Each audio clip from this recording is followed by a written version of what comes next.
What if Neil Young made a sequel to the Trans album? Find out on this week's What If, How, When, Why.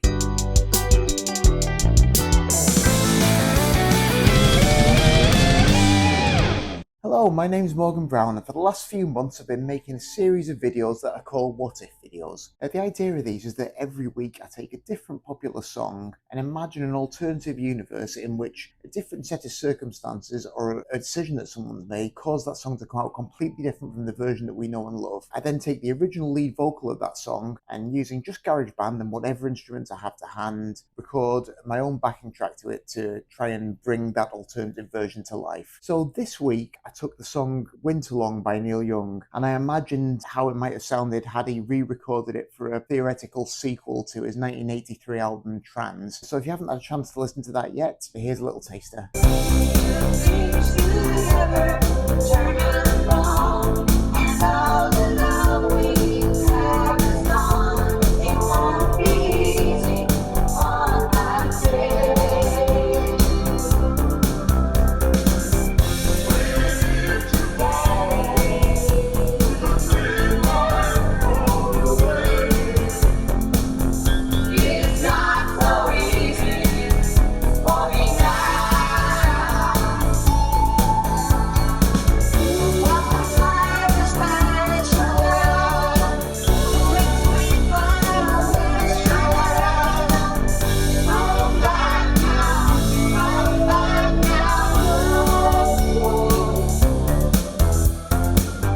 So today we're talking about Neil Young and most specifically about his 1983 album Trans, which I've got my copy of here. So the early 80s was a really interesting time for Neil Young. I think probably a lot of critics and a lot of fans consider it to be a real downtime in his career, but for me it's really interesting. So the 70s had ended on a bit of a high for Neil Young, with Rust Never Sleeps and Live Rust, records that both reaffirmed him as a rock star and as someone who was really great at country and folk kind of music as well. So some of his best mellow material right alongside some of his gnarliest Crazy Horse rock stuff that amped up the intensity to kind of match the power and snottiness of punk rock, and with great success. Neil Young, being the country bastard that he is, obviously never happy to rest on his laurels, so to top off that triumph, he starts the 80s in a really odd way. So you get albums like Reactor, which is another album with Crazy Horse, but after the triumph of Rust Never Sleeps, it's a real puzzler, just really odd songs, culminating in T-Bone, which is this repetitive, lobotomized drone mantra, which I think without any context just absolutely baffled fans and critics at the time. I actually loved the Reactor album. I think it's fascinating and also really rocks, but definitely was a bit of a head scratcher for people at the time. And there's also Hawks and Doves, which is an odd mixture. It's got one side of sparse, enigmatic acoustic songs and one side of fairly crass, somewhat right-wing country rock songs, and yeah, again, really baffling. And again, it's a record that I like at least one side of. I think the acoustic side is some of his best work, really, even if I never really put the other side on. But at that, Neil Young's come to the end of his tenure with his long-standing label Reprise and signed a deal with Geffen Records.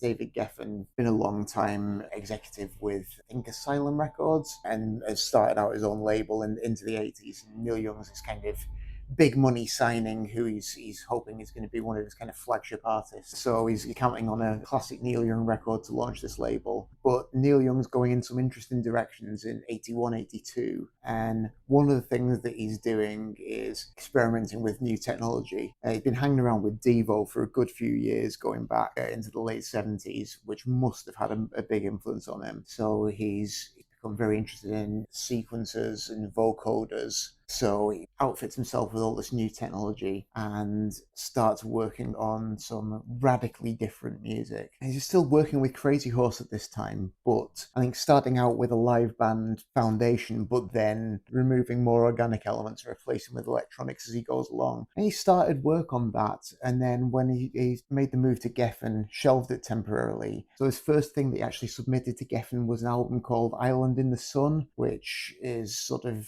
themed around tropical climes and island life, and the music is largely kind of slightly country rockish, fairly throwaway stuff. And I think David Geffen was a bit lukewarm on it. He thought do better, so that got shelved. So next, Neil Young goes back to this electronic stuff with new impetus. His son Ben had been born with fairly severe cerebral palsy, and in an effort to aid his ability to communicate, he was going through various learning and communication programs using computers, so using technology to trigger kind of computerized voices, that kind of thing. So inspired by this, Neil Young dives back into the electronics, wanting to write an artistic response to what his son's going through trying to communicate. So works this up into a completed record, and obviously Geffen still weren't terribly happy with this. As a compromise, some of the songs from the aborted Island in the Sun record get tacked onto there as well. So there's a bit of a weird mismatch where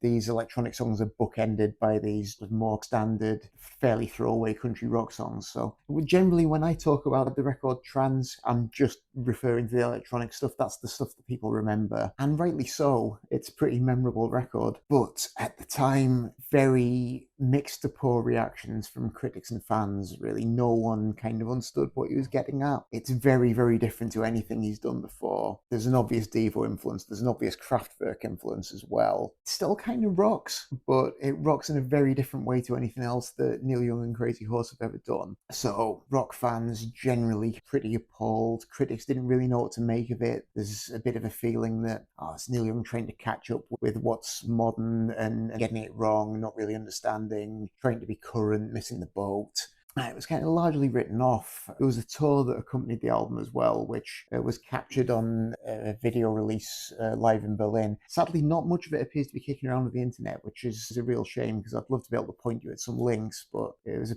pretty amazing show. Neil and a bunch of his old hands, Ben Keith, members of Crazy Horse, Nils Lofgren, but with these vocoder headsets, playing this mad kind of electro rock to a really baffled crowd. So yeah, it's an album that has largely been written off as some kind of mad experiment never to be repeated. Neil himself, I think at the time, was really into this direction. Certainly talked at the time of making more music like this. And I don't think his conviction that he was doing the right thing ever wavered. I think in later interviews he was still very much of the opinion that Trans was a valid record, maybe had some flaws in the mixing stage, but I think, he still believed in the artistic vision of that record. When I got into Neil Young in the 90s, because he'd had a complete resurgence by then with Ragged Glory and Harvest Moon, records like that. So he was very much back in favour, and people would speak in hushed tones of the 80s years as being this dark time for him. And, not without reason. There are some records from that era that even I can't defend too much. I mean,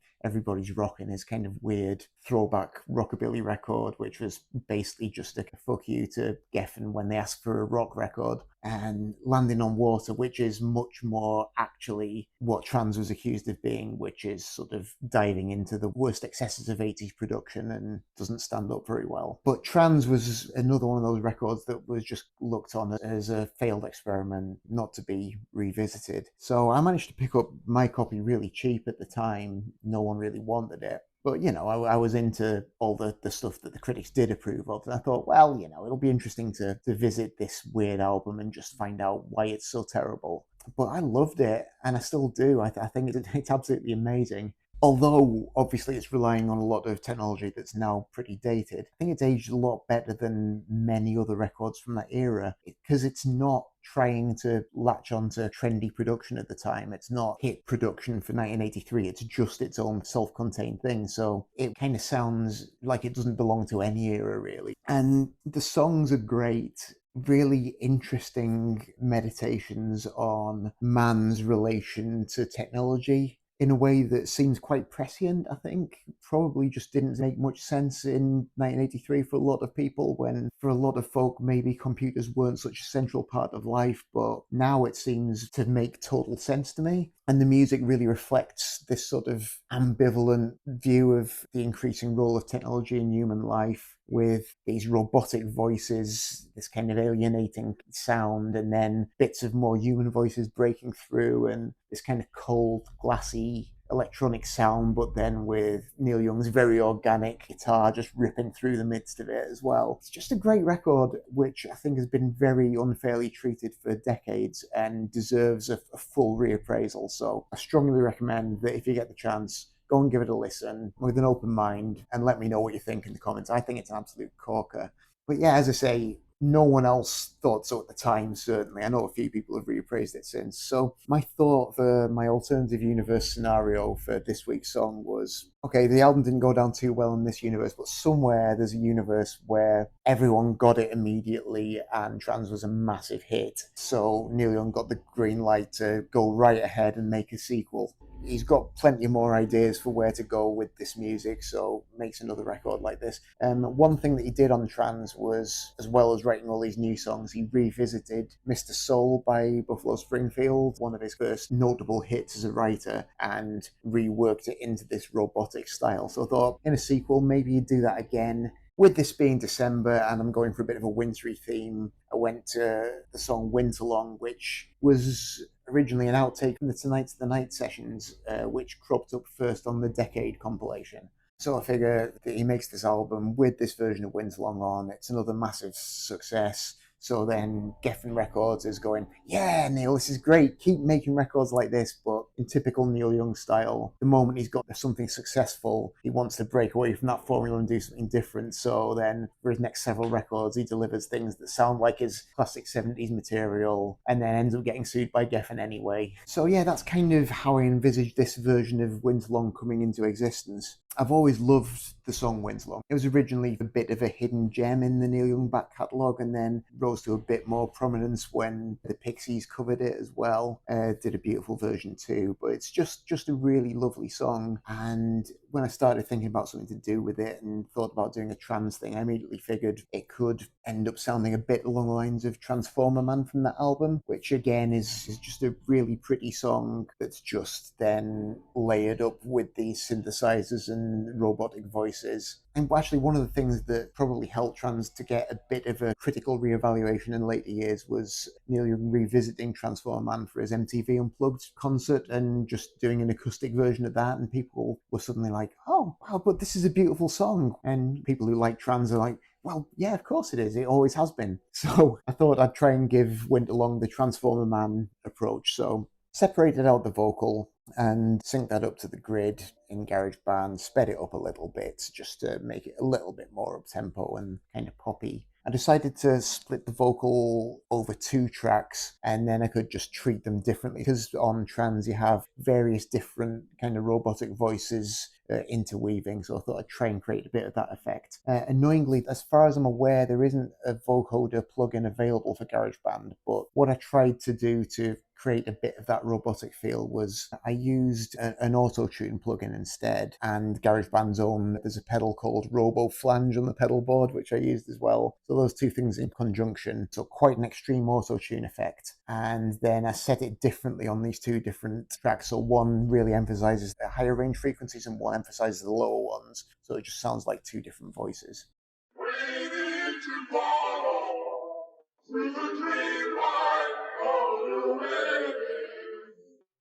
It's not so easy falling out. Then I added a drum machine with a kind of 4 on the floor kick, which is a kind of fairly constant thing through Trans, and then overlaid an acoustic sounding kit as well, because I think most of those Trans songs have an actual drummer on as well as drum machine. So it's good to get that mix of those two, the sort of electronic and the more organic sounds.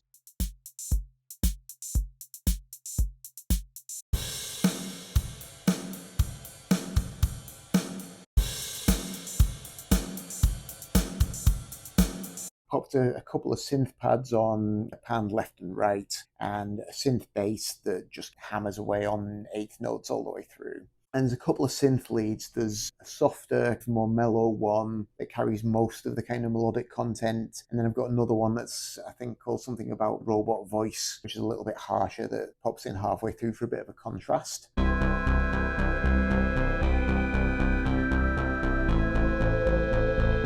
I used a couple of guitar tracks, one that just chugs away on palm muted 8-note chords on one side, and one that plays more kind of arpeggios on the other side. Both of them have got chorusy, flangey sounds on for that 80s feel. And then I added a third guitar with loads of cavernous reverb on, which joins in on the instrumental, doubling the synth lead, and then just plays some ringy, reverby chords over the latter part of the song as well, just to add another extra element.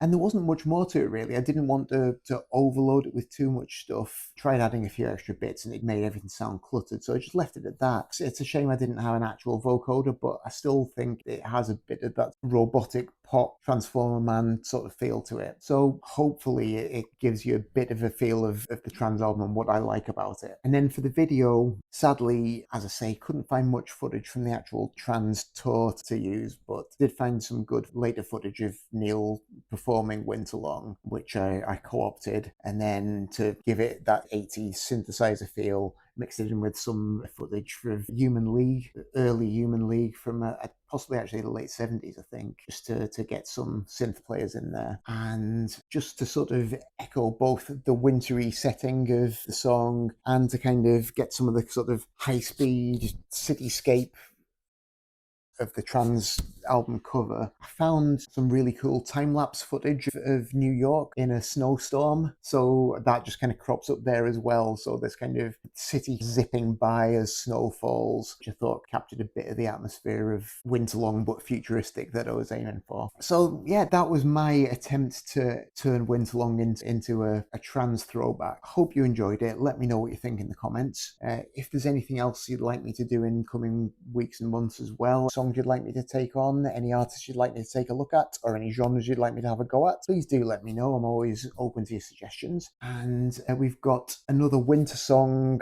coming up next week, and then a couple of specifically Christmassy songs, and then if I can get my act together, a New Year song as well the week after that. So look out for those in coming weeks. And in the meantime, that's it for this week, so I'll see you next time.